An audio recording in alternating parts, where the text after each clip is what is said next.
Assalamualaikum warahmatullahi wabarakatuh. Apa kabar kalian? Semoga kalian baik-baik saja dan tetap diberikan kesehatan oleh Allah Subhanahu wa taala. Bantu channel kami dengan cara subscribe dan tekan tombol lonceng kalian. Terima kasih. Semoga kisah ini bermanfaat.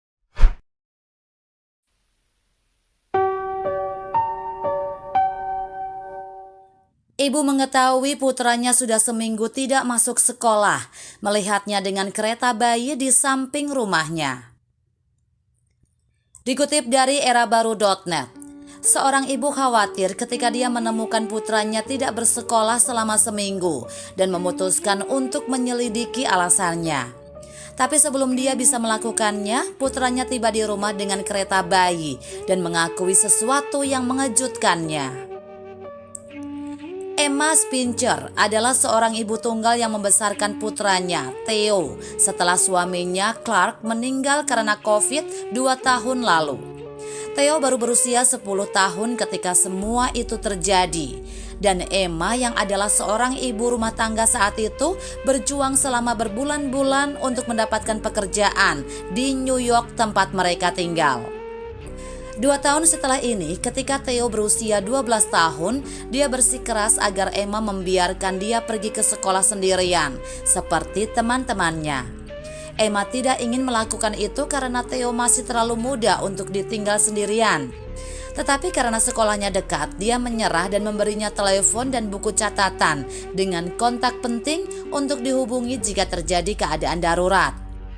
Beberapa bulan berlalu dan Emma menjadi terlalu sibuk dengan pekerjaannya untuk memeriksa Theo dan bagaimana keadaan di sekolahnya.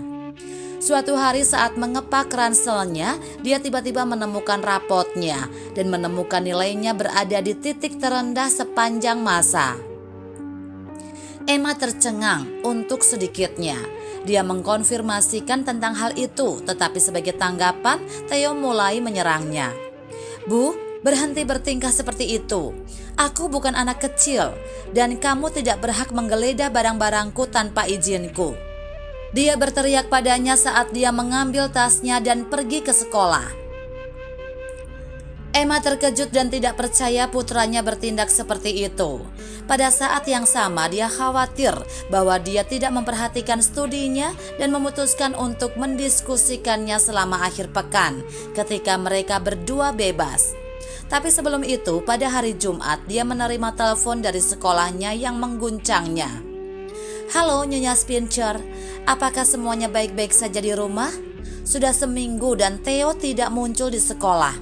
Saya ingin tahu apakah dia sakit." Gurunya, Ibu Davidson, mengungkapkan melalui telepon.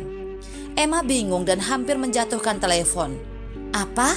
Tapi dia pergi ke sekolah setiap hari. Aku tidak mengerti." "Aneh Nyonya Spincher, dia tidak muncul sama sekali minggu ini. Mungkin sudah waktunya untuk memperhatikan apa yang dia lakukan. Anda tahu betapa mudahnya anak-anak bisa tersesat akhir-akhir ini." Davidson memperingatkannya dan menutup telepon. Jantung Emma berdebar kencang saat dia menutup telepon. Nilai Theo menurun dan dia tidak muncul ke sekolah. Kemana dia pergi selama ini ketika dia pergi ke sekolah? Dia segera memanggilnya untuk mencari tahu di mana dia berada. Tetapi dia tidak menjawab. Namun dia tidak akan menyerah. Dia terus memanggilnya dan setelah beberapa kali mencoba, dia akhirnya menjawab. "Theo, apa yang terjadi padamu? Dan kenapa kamu tidak sekolah? Gurumu menelponku beberapa menit yang lalu untuk mengadukanmu." Dia menyerangnya. "Aku..." Theo hendak mengatakan sesuatu ketika Emma mendengar bayi menangis di latar belakang. "Theo, kamu di mana?" Dia bertanya dengan putus asa. "Aku mendengar bayi menangis di latar belakang," dan Emma terkejut dan marah ketika Theo tiba-tiba mengakhiri panggilan sebelum dia bisa menyelesaikannya.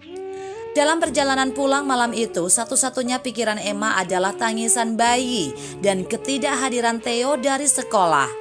Dia telah memutuskan untuk menginterogasinya begitu dia sampai di rumah. Yang mengejutkannya, ketika dia mendekati rumah mereka, dia melihat Theo dengan kereta bayi di dekat rumah mereka. Dia menginjak rem dengan kaget dan berlari ke arahnya, tidak bisa mempercayai matanya. Di dalam kereta bayi ada seorang bayi perempuan terbungkus handuk. "Di mana kamu mendapatkan kereta ini, Theo? Ini bayi siapa?" Dia bertanya dengan tegas. Theo bahkan tidak menatap mata Emma. Dia berdiri tanpa berkata-kata. Kepalanya tertunduk dan pegangannya pada pegangan kereta dorongnya kuat. Emma berpikir bahwa bersikap kaku dengan Theo mungkin bukan metode terbaik untuk mendapatkan jawaban darinya. Jadi dia menenangkan diri dan mengulangi dirinya sendiri. "Dari mana kamu mendapatkan bayi itu, sayang? Dan mengapa kamu tidak pergi ke sekolah selama seminggu penuh?" Setelah keheningan singkat, Theo angkat bicara. "Maaf Bu, aku tidak bisa meninggalkan Anete sendirian. Kita harus menjaganya tetap aman." "Menjaga dia? Di mana kamu bahkan menemukannya? Dan mengapa dia ada di sini?" tanya Emma bingung. Theo tahu dia tidak punya jalan keluar, jadi dia akhirnya membocorkan seluruh cerita yang membuatnya Emma ngeri. Ternyata Theo sedang dalam perjalanan ke sekolah ketika dia melihat bayi Anete tertidur di kereta dorong di sebelah toko dengan beberapa pengemis. Dia kebetulan memperhatikan hal yang sama pada hari berikutnya dan berikutnya. Kemudian suatu hari ketika dia sedang menyeberang jalan, dia mendengar para pengemis dan menemukan Anete telah diculik oleh mereka. Mereka juga menyatakan bahwa mereka ingin menghindari perhatian polisi dan melarikan diri setelah mereka punya uang. Theo mengira Anete dalam bahaya dan mencuri kereta dorongnya dan para pengemis. Dia membawa Anete ke garasi terdekat yang ditinggalkan dan mulai menghabiskan waktu bersamanya di sana. Dengan uang yang Emma berikan untuk makan siang, dia akan membeli popok dan susu untuknya. Kemudian pada malam hari dia menyelinap keluar rumah untuk bersama Anete. Kembali hanya di pagi hari ketika Emma tertidur. Ketika Emma menanyakan tentang ketidakhadirannya di sekolah, dia menyadari bahwa dia tidak dapat menyembunyikan kebenaran dan membawa kereta dorongnya pulang. "Maaf Bu, aku takut kamu akan memarahiku. Jadi aku tidak mengatakan yang sebenarnya, akunya. Aku tidak bisa meninggalkannya. Aku tidak tahu siapa namanya, jadi aku memberinya nama Anete.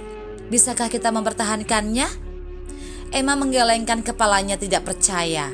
Dia terkejut bahwa Theo telah melakukan begitu banyak hal di belakangnya dan dia tidak tahu. Namun jauh di lubuk hatinya dia bangga padanya karena telah menyelamatkan nyawa seorang bayi.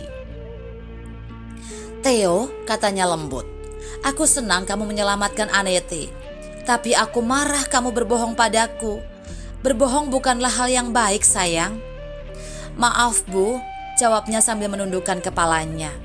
"Aku tidak ingin berbohong, tapi aku tidak bisa meninggalkan Anete dalam bahaya. Bisakah dia tinggal bersama kita?" "Tidak Theo, kita tidak bisa menjaga anak orang lain seperti itu. Tapi jika aku menelepon polisi dan mengatakan yang sebenarnya, kita bisa membantu Anete menemukan orang tuanya." "Tapi bagaimana jika petugas tidak menemukan mereka?" tanya Theo sedih. "Kalau begitu, mungkin kita bisa menahannya setelah polisi setuju." "Betulkah?" Matanya menyala.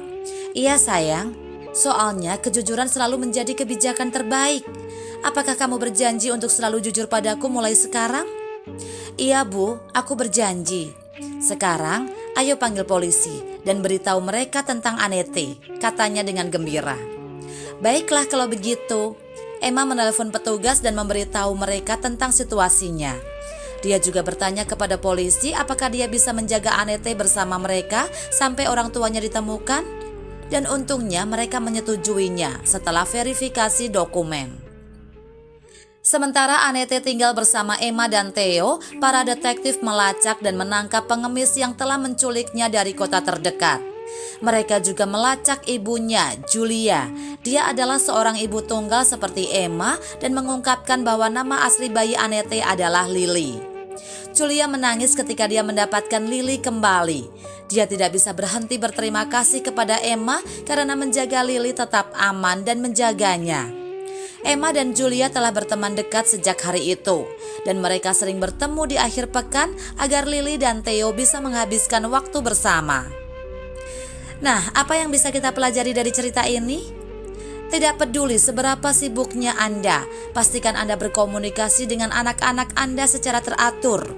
Jika Emma lebih memperhatikan Theo, dia tidak akan membohonginya dan mereka akan dapat membantu Lily lebih cepat. Percayai anak-anak Anda, Emma curiga Theo melakukan sesuatu yang salah ketika dia mengetahui bahwa dia bolos sekolah. Tetapi kenyataannya dia hanya membantu seorang bayi.